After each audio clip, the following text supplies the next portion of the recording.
না খেয়ে মারবেন না ইনশাআল্লাহ।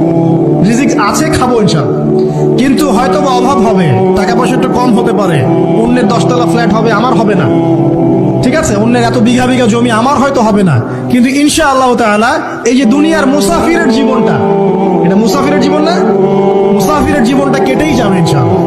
কাটবে না? যে কোনো ভাবে হোক কেটে তো যাবেই ইনশাআল্লাহ।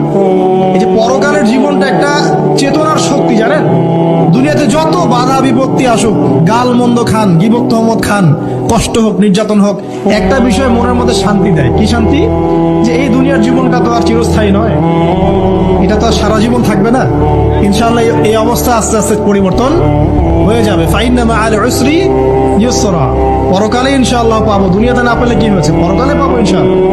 যুবক ভাই, এসব জেনা ছেড়ে দেন, আল্লাহ রাব্বুল আলামিন আপনার জন্য হুর রেখেছেন জান্নাত, ইনশাআল্লাহ পাবেন ইনশাআল্লাহ।